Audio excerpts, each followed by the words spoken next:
से मैंने अभी तक 16 एग्ज़ाम फाइट किए, ठीक है। 16 एग्ज़ाम निकाले हैं, 16 एग्ज़ाम में 11 आपका सीजी का एग्ज़ाम है, सीजी वापों का छत्तीसगढ़ सरकार का, और 5 एग्ज़ाम सेंट्रल गवर्नमेंट का। 2 बार टॉप किया, ठीक है। एक बार 2018 में सीजी वापा में टॉप किया, सेकंड रैंक। 2022 में फर्स्ट रैंक, ठीक है। इसके अलावा एक सीजीपीएससी के एग्ज़ाम में भी सिलेक्शन नहीं हुआ मेरा, लेकिन 5th रैंक आया था रिटर्न एग्ज़ाम में। सीजीपीएससी असिस्टेंट रजिस्ट्रार का पूरे छत्तीसगढ़ में एक पोस्ट था, इसलिए इसमें सिलेक्शन नहीं हो पाया, बट 5th रैंक था, ठीक है, कोई दिक्कत नहीं। तो इतना एग्ज़ाम का अनुभव मेरा जो अनुभव कहता है, वो चीज़ें मैं आपको यहाँ पे बताने जा रहा हूँ। नमस्कार, जय जोहार। क्या आप भी गवर्नमेंट एग्जाम्स की तैयारी करना चाहते हैं? क्या आप भी मेमोरी टेक्निक्स और ट्रिक्स के जरिए बहुत ही कम समय में स्मार्ट स्टडी करना चाहते हैं? क्या आप चाहते हैं कि सीजी व्यापम टॉपर आपको पढ़ाए? तो डाउनलोड करिए योगेंद्र साहू क्लासेस ऐप। यहाँ 10 से अधिक गवर्नमेंट एग्जाम्स क्रैक करने वाले और सीजी व्यापम टॉप करने वाले योगेंद्र सर सीजीपीएससी और सीजी व्यापम के अंतर्गत होने वाले सभी एग्जाम्स की तैयारी कराए। तो डाउनलोड करिए Yogendra Sahu classes app to be the best, learn from the best.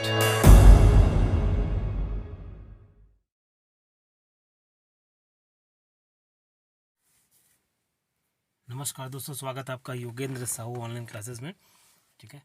तो आगे बढ़ाते हैं सीरीज़ को, छत्तीसगढ़ी कलेवा। और ये व्यंजन है, कौन सा व्यंजन किससे बनता है, कौन सी सामग्री यूज़ होती है, कब बनाया जाता है, इससे रिलेटेड क्वेश्चन हैं। तो इसको देखते हैं हम, ठीक है। इस राज्य का देहरौरी व्यंजन किस अनाज से बनाया जाता है? तो याद रखना, चावल। जो देहरौरी या देसी रसगुल्ला बोला जाता है, दरदरे चावल से बनाया जाता है, जिसे तेल में छानकर शक्कर की चाशनी में डुबाया जाता है। यह स्वाद में मीठा होता है, ठीक है। पारंपरिक छत्तीसगढ़ी व्यंजन का स्वाद केंद्र गढ़ कलेवा कहाँ स्थित है? तब ये बहुत जगह खुल गया है ना। तो गढ़ कलेवा महंत, यहाँ पे ऑप्शन के हिसाब से रायपुर। गढ़ कलेवा महंत घासीदास संग्रहालय रायपुर में खोला गया। यहाँ पर छत्तीसगढ़ के सभी देशी पकवान मिलते हैं। यहाँ वर्तमान में बिलासपुर का जिला पंचायत ऑफिस प्रांगण में भी गढ़ कलेवा की भांति व्यवस्था की गई है। लेकिन अब ये हर जगह बहुत जगह खुल गया है। तो ये उस टाइम के करंट अफेयर पे बेस्ट क्वेश्चन था, बट अब याद रखना है कि ये बहुत जगह खुल चुका है। पपची के बारे में क्या सही है? तो पपची के बारे में देखो, ये छत्तीसगढ़ का मीठा व्यंजन है। ये गेहूँ चावल के आटे व गुड़ से बनता है इसको, ठीक है। देसी लॉलीपॉप टाइप का बोल सकते हैं, ठीक है। तो पपची क्या चावल प्लस गेहूं आटा एवं गुड़ से बनाया जाता है, जो कि बालूशाही के समान मीठा एवं उसकी दोहरे तिहरे आकार की होती है, और जो सामान्यतः शादी के अवसर पर बनाया जाता है, ठीक है। पपची छत्तीसगढ़ी व्यंजन पपची का स्वाद होता है, मीठा होता है। 5वां क्वेश्चन, तस्मई क्या है? खीर है ना। तस्मई क्या? खीर। तस्मई खीर को कहते हैं जो दूध चावल शक्कर को मिलाकर बनाया जाता है। यह पकवान सामान्य अवसर पर भी बनाया जाता है, ठीक है। और जो शरद पूर्णिमा होता है ना, शरद पूर्णिमा में आपको मालूम होगा कि खीर को रखते हैं रात भर और फिर उसके बाद खाया जाता है, तो तस्मई रखा जाता है उस टाइम, ठीक है। छत्तीसगढ़ में निम्नलिखित में कौन सा व्यंजन खीर की तरह पकाया जाता है? तस्मई। 7वां क्वेश्चन देखो, कौन सा छत्तीसगढ़ी मिष्ठान राजीव लोचन मंदिर में प्रसाद के रूप में वितरित किया जाता है? तो पीड़िया है ना। राजीव लोचन मंदिर में प्रसाद के रूप में वितरित किया जाता है, तो पीड़िया। पीड़िया चावल आटा व शक्कर से बनता है, जो स्वाद में मीठा होता है। फरहा मुठिया निम्न में से किससे बनता है? चावल आटा से। देखो दोनों में अब घर में हमारे बनता है, तो मालूम है। फरा थोड़ा पतला टाइप का रहता है और मुट्ठी एकदम मुट्ठी से उसको सान के बनाते हैं, तो थोड़ा मोटा रहता है। चावल के आटे को भाप में पकाकर बनाया जाना ना व्यंजन है, ठीक है। 9वां क्वेश्चन देखते हैं, छत्तीसगढ़ व्यंजन जो गेहूं से बनाए जाते हैं कौन कौन से हैं आपका? तो गेहूं से खुरमी और बोबरा, ठीक है। बाकी अड़सा और चौसेला ये भी होना चाहिए, ठीक है। अड़सा आपका चावल आटा बोल रहा है, चावल आटा और गुड़ से, और चौसेला भी चावल आटा से बनता है, ठीक। 10वां क्वेश्चन, निम्न के छत्तीसगढ़ व्यंजन चावल से बनाए जाते हैं, तो इसमें क्या क्या है? आपका चावल आटे से जो बनाया जाता है, चावल से बनाया जाता है, वो आपका चौसेला हो गया और अड़सा हो गया, ठीक है। और ठेठरी और खुरमी ये गेहूँ आटे से बनाया जाता है। तो यहाँ लिखा हुआ भी है ठेठरी, सॉरी गेहूँ आटा से नहीं, मतलब चना बेसन से। ठेठरी जो है चना बेसन से, और खुरमी जो है गेहूँ और चावल आटे से मिक्स करके बनाते हैं। निम्न पकवान में उनके स्वाद सुमिलित है, तो ठेठरी नमकीन होता है, ओके। खुरमी जो है मीठा व्यंजन है, और पपची भी मीठा है, और फरा भी क्या? और फरा एक्चुअल में अगर नॉर्मल नमकीन भी होता है, वहाँ पे ऑप्शन के हिसाब से खुरमी तो हमेशा मीठा ही रहता है। फरा को क्या दूध फरा बनाते हैं ना, मतलब उसको दूध में डाल देते हैं, तो दूध क्या मीठा करके उसमें डाल दिया था, तो वो मीठा हो गया, ठीक है। बाकी अगर ऐसे नमकीन वाला भी खाया जाता है, ठीक है, मतलब एकदम नमकीन नहीं, उसमें जैसे हम लोग रोटी में जितना नमक डालते हैं ना, वैसे ही थोड़ा बहुत फरा में डाला जाता है। खैर दूध फरा भी खाते हैं जिसका स्वाद मीठा रहता है। 12वां क्वेश्चन, छत्तीसगढ़ में देहरौरी व्यंजन कब बनाया जाता है? तो दीपावली के टाइम में। देहरौरी जिसे छत्तीसगढ़ में देसी रसगुल्ला के नाम से जानते हैं, या दरदरे चावल से बना एक मीठा व्यंजन होता है, दिवाली के टाइम में मनाया जाता है, उसको बनाया जाता है। 13वां क्वेश्चन, खुरमी पकवान किससे बनाया जाता है? तो आटे व गुड़ के मिश्रण से बनाया जाता है। खुरमी गेहूं एवं चावल आटे और गुड़ के मिश्रण से बनाया जाने वाला अनुष्ठानिक व्यंजन है। खुरमी मीठा व्यंजन है। यह व्यंजन तीजा पोला के अवसर पर बनाया जाता है। यह तीजा पोला के अवसर पर बनाया जाता है। ठीक, याद रहेगा। अच्छा, आप लोग टेलीग्राम चैनल से अगर नहीं जुड़े होंगे तो योगेंद्र साहू क्लासेस नाम से आपका टेलीग्राम चैनल भी है मेरा। ठीक है, तो उसमें जाके आप जुड़िएगा जरूर। और चैनल को तो सब्सक्राइब करना ही है आपको। एप्लीकेशन भी डाउनलोड करना है, योगेंद्र साहू क्लासेस नाम से गूगल प्ले स्टोर पर एप्लीकेशन है। ठीक है, और जैसा कि मैं बोलता हूँ कि आप मुझसे कांटेक्ट में रह सकते हैं 8770123687। इस पर कुछ नहीं करना है आपको, बस अपना नाम और ज़िला लिख के मुझे सेंड करना है। ठीक है, तो मैं असिस्टेंट जो होगा वो नंबर सेव कर लेगा। आप मेरा नंबर तो सेव करेंगे, तो जितना ज़्यादा होगा डायरेक्ट प्रत्यक्ष रूप से आप मेरे से जुड़े रहेंगे। ठीक है, इसमें बहुत ज़्यादा कॉल और पर्सनल मैसेज का रिप्लाई तो नहीं कर पाता, लेकिन आप लोग का कोई स्टेटस रखूँगा तो आप उससे डायरेक्ट देख सकते हैं, जुड़ सकते हैं।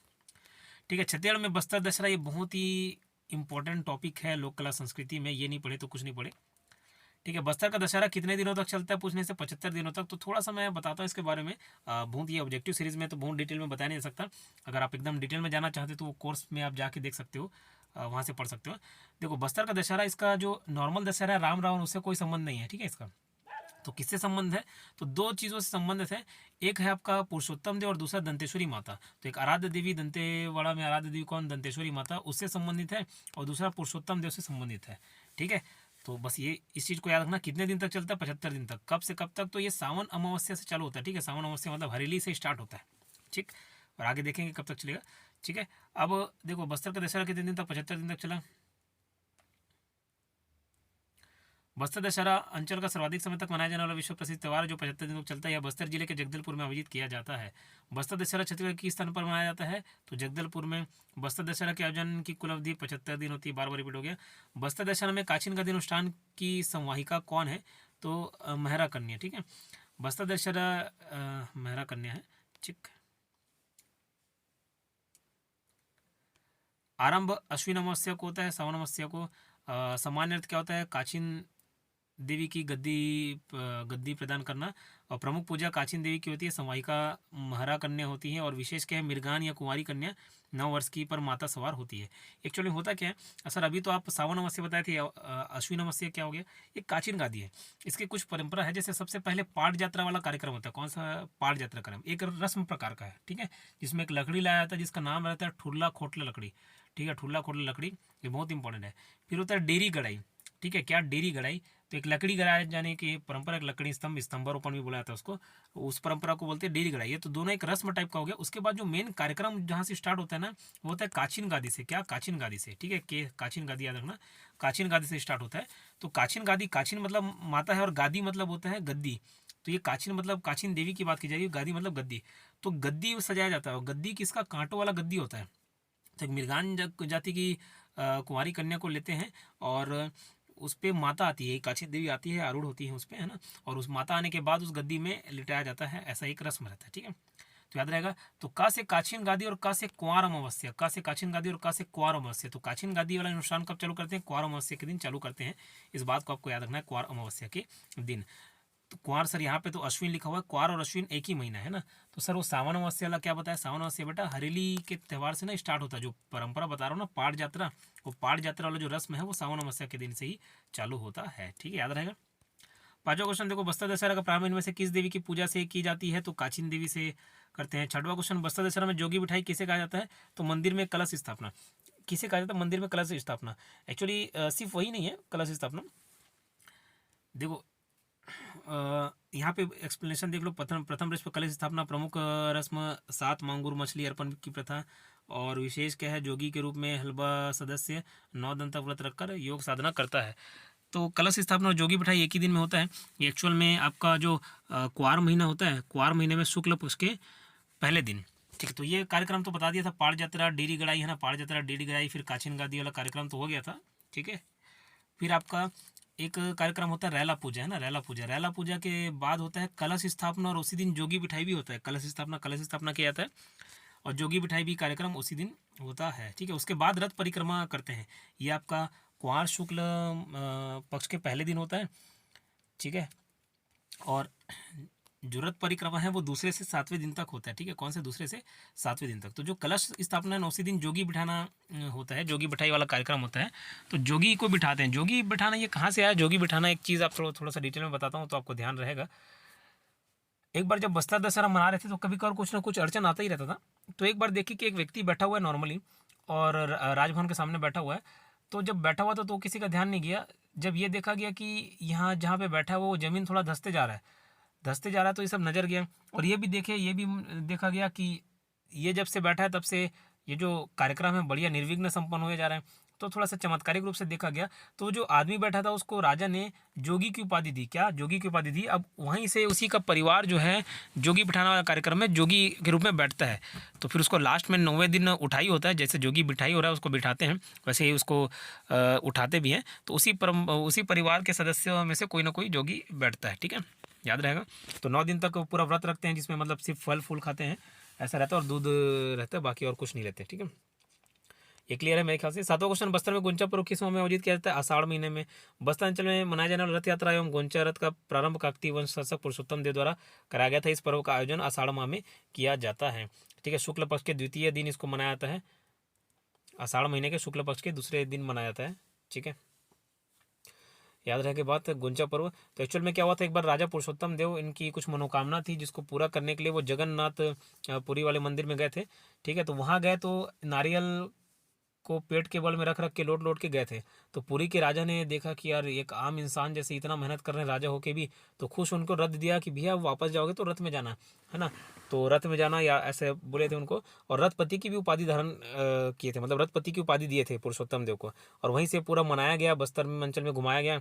तो वहीं से बस्तर अंचल में क्या रथ यात्रा निकाला जाता है, ठीक है, या गोंचा पर्व जाता है गोंचा पर्व के नाम से जगदलपुर क्षेत्र में, बस्तर क्षेत्र में, ठीक। 8वां क्वेश्चन, निम्नलिखित में से किसे कहा जाता है कि जिसने इस क्षेत्र में सबसे पहले बस्तर दशहरा का त्यौहार शुरुआत किया। तो महाराजा पुरुषोत्तम देव ने। छत्तीसगढ़ के किस त्यौहार को रथ महोत्सव भी कहा जाता है। तो गोंचा महोत्सव को, ठीक है। कौन से गोंचा महोत्सव को। बस्तर अंचल में मावली परघाव किस त्यौहार से संबंधित है। तो ये आपका मड़ई नहीं, दशहरा है। बस्तर मावली परघाव मतलब मावली देवी का स्वागत करना। तो जैसे हम रथ परिक्रमा तक का एक बताया था, पाठ यात्रा कार्यक्रम, फिर डेरी गड़ाई, फिर काचिन गादी, देन रेला पूजा कार्यक्रम देखे थे। उसके बाद आपका कलश स्थापना और जोगी बिठाई देखे थे। फिर रथ परिक्रमा भी देखे थे। उसके बाद एक रहता है मावली माता का आगमन और मावली माता का प्रभाव, ये 2 कार्यक्रम है। मावली माता का आगमन जो है अष्टमी के दिन करते हैं शुक्ल पक्ष के, ठीक है। और मावली माता का प्रभाव जो है 9वें दिन चलता है, ठीक है, याद रहेगा। और उसके बाद आपका भीतर रहनी बाहर रहनी वाला कार्यक्रम होता है। और उसके बाद आपका मुरिया दरबार का आयोजन होता है। और फिर ओहाड़ी पर्व भी उसका बोला जाता है। ये पूरा लाइन से क्रम था जो मैंने बताया। हो सकता है जो नहीं पढ़े होंगे उनको नहीं समझ आ रहा होगा, जो डायरेक्ट ऑब्जेक्टिव देख रहे होंगे, और जो पढ़े उनको क्लियर हो गया होगा, ठीक है। समान्यतः मावली माता का स्वागत करना, तो ये मावली परघा वाला है। मावली माता का आगमन 8वें दिन और ये 9वें दिन किया जाता है। इस दिन क्या विशेष है। इस रस्म में जोगी को भेंट प्रदान कर योग साधना से उठाया जाता है और दंतेवाड़ा से डोली में लाई गई मावली माता का स्वागत किया जाता है। 11वां क्वेश्चन, कौन सी परंपरा बस्तर दशहरा से संबंधित नहीं है। तो पंचकोशी नहीं है, ये काचिन गादी है, जोगी बिठाई है, मावली परघाव है, ये बाकी ये नहीं है। तो बस्तर दशहरा के प्रमुख रस्म इसमें 10 है, लेकिन मैं टोटल 12 बताया था। जैसे देखो, पहले पाड़ यात्रा होता है, फिर एक डेरी गड़ाई भी है, डेरी गड़ाई, फिर काचिन गादी, ठीक है, काचिन गादी। तो ये खैर मैं पहले बता दिया, उस चीज़ को आप सुन के कर लीजिएगा, वो क्रम को याद रखना, ठीक। इस राज्य में ऐतिहासिक बस्तर दशहरा के दौरान कौन सा परंपरागत विधि विधान नहीं मनाया जाता। मनाई बाकी काचिन गादा, गोंचा, जोगी बिठाई, ये सब बस्तर दशहरा से संबंधित है। 13वां क्वेश्चन, काचिन गादी किस पर संबंधित है। दशहरा, बस्तर दशहरा से। 14वां क्वेश्चन, रथ यात्रा के दौरान में से किस देवी की विशेषकर पूजा की जाती है। तो दंतेश्वरी देवी की, दंतेवाड़ा की आराध्य देवी मान लो, ठीक है। बस्तर दशहरा की मुख्य आराध्य देवी दंतेश्वरी माता है। वहीं इसी पर्व में मावली देवी एवं आसपास के प्रमुख इष्ट देवों के स्वागत भी किया जाता है। 15वां क्वेश्चन देखते हैं। दंतेश्वरी मंदिर देवी दंतेश्वरी को समर्पित है। देवी दंतेश्वरी को भक्ति भाव अर्पित करने के लिए हजारों की संख्या में लोग किस त्यौहार के दौरान इकट्ठा होता है। तो दशहरा के टाइम। 16वां क्वेश्चन रिपीटेड है। 7वां क्वेश्चन, तुपकी किस पर्व से संबंधित है। तुपकी है रथ यात्रा से संबंधित। तुपकी किससे संबंधित है, रथ यात्रा से संबंधित है। देखो इसमें क्या होता है, एक पिचकारी जैसा आपको एक बंदूक टाइप का मिलेगा, पिचकारी टाइप का, ठीक है। उसमें एक बीज, छोटा छोटा बीज जैसा रहता है, गोली। तो तुपकी मतलब एक पिचकारी टाइप से हो गया, तोपों की सलामी टाइप का दिया जाता है, ठीक है, तोपों की सलामी टाइप का दिया जाता है, तो उसी को ही तुपकी बोला जाता है। गोंचा पर्व से संबंधित है, ठीक है, रथ यात्रा संबंधित है। बस्तर दशहरा में विजयदशमी के दिन होने वाले कार्यक्रम का नाम है क्या? भीतर रानी। ठीक है, देखो भीतर रानी जो है दशहरा के दिन हम लोग बाहर मनाते हैं, तो बस्तर में भीतर मनाते हैं, ऐसे याद करना। दशहरा के दिन ही वो भीतर रानी मनाते हैं, और बाहर रानी जश्न उसके बाद होता है एकादशी के दिन। ठीक है, तो ये 10वें दिन दशहरे के दिन, और जो बाहर रानी है वो 11वें दिन होता है। बस्तर दशहरा में विजयदशमी के दिन होने वाले कार्यक्रम का नाम क्या है? भीतर रानी। ये क्वेश्चन पूछा गया था। भीतर रानी दशहरा के दौरान विजयदशमी के दिन में होने वाली रस्म है। इस रस्म में 8 पहिया वाला रथ को नगर भ्रमण कराया जाता है भीतर रानी में। ठीक है, एक्चुअली देखो 2 प्रकार के रथ मिलेंगे आपको, एक 4 रथ वाला मिलेगा और एक 8 चक्के वाला रथ मिलेगा। 4 पहिया वाला रथ, एक 8 चक्के वाला रथ। ठीक है, तो 4 पहिया वाले रथ को फूल रथ बुलाता है और 8 चक्के वाले रथ को विजय रथ बुलाता है। ठीक, इसको याद रखिएगा। तो जो रथ परिक्रमा देखे थे ना, दूसरे से 7वें दिन करके हम लोग जो पढ़े थे ना, कुंवार शुक्ल के दूसरे से 7वें दिन, वो जो रथ परिक्रमा है वो 4 चक्के वाला रहता है, और ये जो भीतर रानी के दिन होता है वो 8 चक्के वाला रहता है। 19वां क्वेश्चन देखिए, बस्तर दशहरा में मावली माई के विदाई सम्मान में अंतिम कार्यक्रम को क्या कहा जाता है? तो गंगा मुड़ा यात्रा या ओहाड़ी, जो मैंने बोला था ना, ओहाड़ी या गंगा मुड़ा यात्रा या पाड़ यात्रा, से कार्यक्रम का नाम है। बस्तर दशहरा का अंतिम एवं विदाई रस्म ओहाड़ी होता है, जो अश्विन शुक्ल त्रयोदशी के दिन आयोजित होता है। अश्विन शुक्ल है ना, अश्विन मतलब कुंवार महीने के। ठीक है, अश्विन शुक्ल त्रयोदशी के दिन आयोजित होता है। इस रस्म में मावली माता की विदाई सम्मान में गंगा मुड़ा यात्रा संपन्न होता है, या पाड़ यात्रा भी बोला जाता है, या ओहाड़ी भी बोला जाता है। ये आपका लोक कला संस्कृति खत्म, और ये बस्तर का दशहरा खत्म।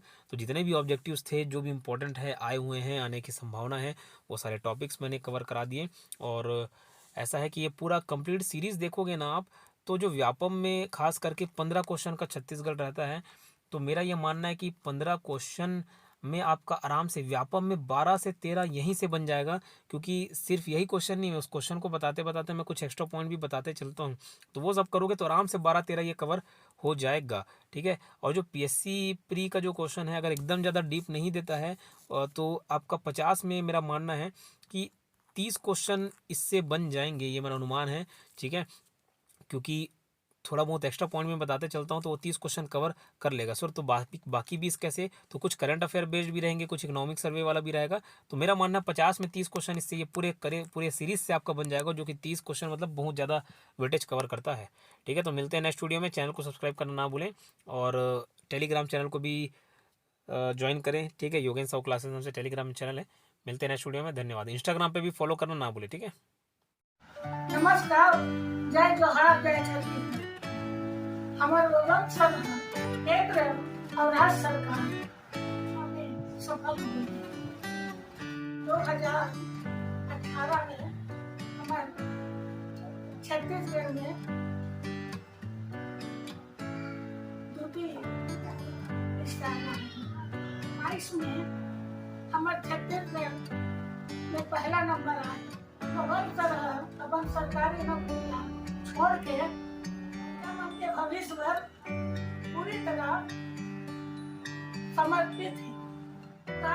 सरकारी नौकरी करना चाहता हो तो गूगल पे तो योगेंद्र साहू